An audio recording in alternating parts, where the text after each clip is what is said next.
ఆ పత్రిక రాస్తే ఆ పత్రిక చంద్రబాబు సంకలం ఉండే పత్రిక. ఆ పత్రిక రాస్తే మా కుట్ర ఏంటయ్యా బాబు, కాస్త అబద్ధం చెప్పినా అతికేదట్టు ఉండాలి, ఆరోపణ చేసినా నమ్మేదట్టు ఉండాలి. ఆ పత్రికలో రాసిన దానికి జగన్మోహన్ రెడ్డి గారు, అంబటి రాంబాబు గారు, వైఎస్ఆర్సీపీ కుట్ర అంటారేంటి? నాకు అర్థం కాల. అది ఎప్పుడు చంద్రబాబు నాయుడు గారికి 2 సంఖ్యలో 2 పత్రికలు ఉంటాయి. ఒక సంఖ్యలో పత్రిక రాస్తే మేమేం చేయాలి దానికి? అదొకటి గుర్తుపెట్టుకోమని కూడా ఈ సందర్భంగా మనవి చేస్తున్నాను. ఇంకో విషయం కూడా ఇక్కడ మీతో ప్రస్తావన చేయాలి. గేమ్ చేంజర్ సినిమా బాగుందా? రిలీజ్ కాలేదు ఇంకా. కానీ గేమ్ చేంజర్ సందర్భంగా ఒక ప్రీ ఈవెంట్ ఫంక్షన్ జరిగింది గోదావరి జిల్లాలో. చాలా అద్భుతంగా జరిగింది, బాగా జరిగింది. వేమగిరి అనుకుంటాను, తూర్పుగోదావరి జిల్లా వేమగిరిలో జరిగింది. చాలా అత్యధిక జనాభా వచ్చారు. ఎందుకంటే రామ్ చరణ్ హీరోగా ఉన్నటువంటి చిత్రం, చాలా భారీ బడ్జెట్తో నిర్మిస్తున్న చిత్రం. దిల్ రాజు దానికి నిర్మాత, దాంతోపాటు Shankar top hero, top director. చాలా జెంటిల్మెన్ లాంటి చిత్రాలు తీసి ప్రజల మన్నన పొందినటువంటి దక్షిణాదిలో గొప్ప డైరెక్టర్. ఏ బ్యూటిఫుల్ మూవీ అవుతుందని అనుకుంటున్నారు. చాలా హై బడ్జెట్ పిక్చర్. దాన్ని వేమగిరిలో మొన్న ప్రీ రిలీజ్ ఫంక్షన్ పెట్టారు. జనం అద్భుతంగా వచ్చారు, ఎందుకంటే సినిమా వ్యవహారం. దాంతోపాటు game changer, real game changer అంట. ఎవరు? పవన్ కళ్యాణ్ గారు. రియల్ గేమ్ చేంజర్ అంట, ఆయన వచ్చాడు. ఆ సినిమా గేమ్ చేంజర్ ఏమో ఈయన పొగిడాడు, ఈయనేమో ఆయన పొగిడారు. ఇద్దరు కలిసి పొగుడుకున్నారు. బ్రహ్మాండంగా జరిగింది, మూసింది, వెళ్ళిపోయారు. వెళుతూ పాపం ఇద్దరు యువకులు యాక్సిడెంట్ అయి చనిపోయారు. ఒకరు మణికంఠ, మరొకరు చరణ్. యమహా బండి మీద వెళుతూ ఏడీపీ రోడ్డు మీద యాక్సిడెంట్ అయి చనిపోయారు. 2 రోజులైంది. ఎవరు పలకరించడానికి వెళ్ళ, పరామర్శించడానికి వెళ్ళ. It is an accident. దానిలో గేమ్ చేంజర్కి ఒరిజినల్ గేమ్ చేంజర్కి సంబంధం లేదు, డూప్లికేట్ గేమ్ చేంజర్కి సంబంధం లేదు, దర్శకుడికి సంబంధం లేదు, నిర్మాతకు సంబంధం లేదు. It is a very pure accident. ఇక్కడ మాట చెప్పాలి. అదేంటి సినిమా? మన పుష్ప 2కి సంధ్యా థియేటర్ దగ్గర జరిగిన ఎలాంటి యాక్సిడెంటో వీళ్ళకి సంబంధం లేదు. అది కూడా అంతే, సేమ్ నా దృష్టిలో. That is also an accident. This is also an accident. నాకు తెలియగలుగుతానండి పవన్ కళ్యాణ్ గారు. అయ్యా ఉప ముఖ్యమంత్రి గారు, మీరేం చెప్పారు 27 రోజుల తర్వాత?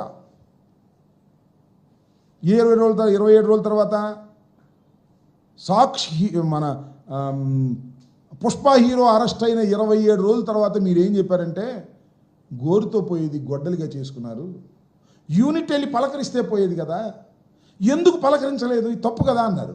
ఇప్పుడు నేను అడుగుతున్నా, చెప్పు. 2 రోజులు అయింది కదా, యూనిట్ ఎందుకు వెళ్ళలేదు? కనీసం మీరెందుకు వెళ్ళలేదు? మీ అన్నయ్య గారు కుమారుడే కదా, మీరెందుకు వెళ్ళలేదు? అక్కడ 2 కోట్లు ఇచ్చారు. చనిపోయిన రేవతి కుటుంబానికి 2 కోట్లు ఇచ్చారు. ఐఎమ్ డిమాండింగ్ ఆ చిత్ర నిర్మాత, హీరో, యూనిట్ పవన్ కళ్యాణ్ గారు కూడా ఇస్తే నాకు అభ్యంతరం లేదు. ఆ చనిపోయినటువంటి మణికంఠ కుటుంబానికి, రామ్ చరణ్ కుటుంబానికి చెరు 2 కోట్లు సహాయం చేస్తారా లేదా చెప్పని. పాపం రామ్ చరణ్ తండ్రి చిరంజీవి గారి ఫేవరెట్ అంట. ఆయన పళ్ళ వ్యాపారం చేసుకుంటాడు. చిరంజీవి గారి కొడుకు చరణ్ పెట్టుకున్నాడు, ఈయన చరణ్ పెట్టుకున్నాడు. అంత అభిమానం ఉన్నటువంటి వ్యక్తులు ప్రాణాలు పోయాయి.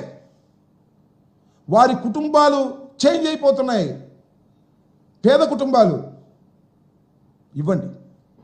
ఇవాళ ఏదైతే పుష్ప సినిమాకు సంబంధించి రేవతికి 2 కోట్ల రూపాయలు ఇచ్చారో, ఈ 2 కుటుంబాలకి 2 కోట్ల రూపాయలు ఇచ్చి ఒక్కొక్కరికి మీ చిత్తశుద్ధిని నిరూపించుకోండి. లేకపోతే మీరు ద్రోహులుగా చిత్రీకరించబడతారు పవన్ కళ్యాణ్ గారు. ఎదుటి వారికి చెప్పేటందుకే నీతులు ఉంటాయి, మనం ఆచరించడానికి మాత్రం నీతులు ఉండవు అనేటువంటి మెసేజ్ని మీరు పంపిన వారు అవుతారని ఈ సందర్భంగా నేను వారికి చెప్పదలుచుకున్నాను. ఓకే.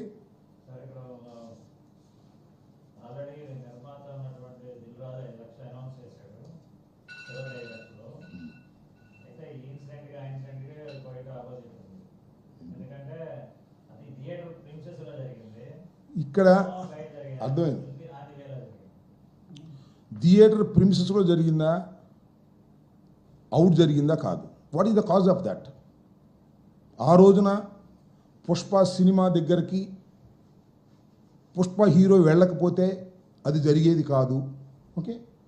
ఇవాళ వేమగిరిలో ఇది పెట్టకపోతే, పవన్ కళ్యాణ్, రామ్ చరణ్ వీళ్ళు రాకపోతే ఇది జరిగేది కాదు.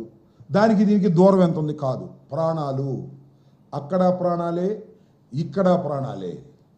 మీ అభిమానులే మీకోసమే వచ్చారు, వెళ్ళారు. మీకు డబ్బు ఎక్కువ, మానవత్వం ఎక్కువ, తేల్చండి పవన్ కళ్యాణ్ గారు అని అంటున్నా.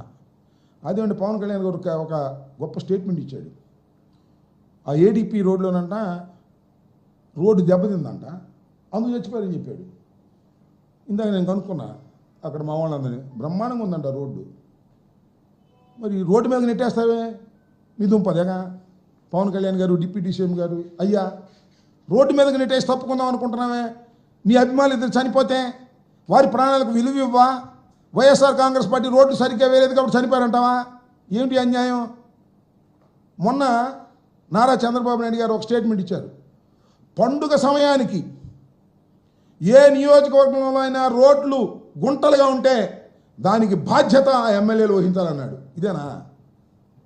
మేము వైఎస్ఆర్ కాంగ్రెస్ పార్టీలో రోడ్డు సరిగ్గా వేగిపోవటం వల్ల వాళ్ళిద్దరు చచ్చిపోయారంట. అదే సామెత నారా శర్మ గారు, చేప ఎందుకు అనలేదంటే ఎక్కడ దాకా వెళ్ళిందో మళ్ళీ వైసీపీకి కూర్చారు తీసుకొచ్చి. మీ దుంపలు లేక 7 మాసాలైనా ఇంకా పద్యానికి వైసీపీ అంటారండి. అయ్యా బాబు, పద్యానికి వైసీపీ, కరెంట్ ఛార్జీలు వైసీపీ, అమ్మఒడి ఇవ్వలేదు జగన్మోహన్ రెడ్డి, ఇట్లాంటి మాటలు మాట్లాడేది. 7 మాసాలు అయిపోయింది మీకు అధికారంలోకి వచ్చి, ఇంకా ఇదే పాట పాడటానికి మీకేమి షై అనిపించట్లేదు, సిగ్గు అనిపించట్లేదు. వాస్తవాలు గమనించండి. నేను మరొకసారి I'm reiterating the demand. Pushpa cinema దగ్గర యాక్సిడెంటే, గేమ్ చేంజర్ దగ్గర యాక్సిడెంటే. ఇక్కడ ఒక ప్రాణం, అక్కడ ఒక ప్రాణం, ఇక్కడ 2 ప్రాణాలు. అక్కడ 2 కోట్లు ఇప్పించారు, ఇక్కడ కూడా ప్రభుత్వం ప్రతి ఒక్కరికి 2 కోట్లు చొప్పున, ఇద్దరికి, ఆ కుటుంబ సభ్యులకి, పేదవారికి 4 కోట్లు ఇప్పించేదాకా మేము సహించమని కూడా ఈ సందర్భంగా మనవి చేస్తున్నాం. లేకపోతే మీరే దెబ్బతింటారు. మీ మాటలు మీరే ఆచరించలేదన్న మీ దగ్గరికి వచ్చేటప్పటికి అది వేరు ఇది వేరండి. అది వేరు. అదేమో సినిమాల దగ్గర జరిగింది కదండి, ఇదేమో ఏడీపీ రోడ్ దగ్గర జరిగిందండి.